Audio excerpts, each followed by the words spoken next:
కర్ణాటక ఇంధన శాఖ మంత్రి కేజే జార్జ్తో తెలంగాణ డిప్యూటీ సీఎం భట్టి విక్రమార్క బెంగళూరులో భేటీ అయ్యారు. సింగరేణి బొగ్గు సరఫరాపై చర్చించారు. కర్ణాటక జెన్కోకు చెందిన ఛత్తీస్గఢ్, ఒడిశా రాష్ట్రాల్లో ఉన్న బొగ్గు బ్లాక్ మైనింగ్ లో సింగరేణి అనుభవాన్ని వినియోగించుకోవాలని ప్రతిపాదించారు భట్టి విక్రమార్క. మైనింగ్ లో Karnataka power corporation limited, Singareni సంస్థ సంయుక్త భాగస్వామ్యంతో ముందుకు వెళతామన్నారు. డిప్యూటీ సీఎం భట్టి విక్రమార్క ప్రతిపాదనపై కర్ణాటక ఇంధన శాఖ మంత్రి జార్జ్ సానుకూలంగా స్పందించారు. ప్రస్తుతం ఎల్నినో ప్రభావం వల్ల కర్ణాటక రాష్ట్రానికి నిరంతరాయంగా బొగ్గు సరఫరా చేయాలని తెలంగాణ డిప్యూటీ సీఎంను కోరారు మంత్రి కేజే జార్జ్.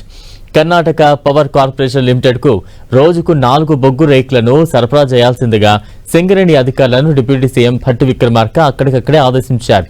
కర్ణాటక విద్యుత్ అవసరాల కోసం ఒడిశా రాష్ట్రంలోని నైని బొగ్గు గని నుంచి ఏడాదికి 1 మిలియన్ టన్ను బొగ్గును అందించేందుకు సంసిద్ధంగా ఉన్నట్లు సింగరేణి అధికారులు ఉప ముఖ్యమంత్రి దృష్టికి తీసుకురాగా ఆయన ఈ విషయాన్ని కర్ణాటక ఇంధన శాఖ మంత్రికి తెలిపారు.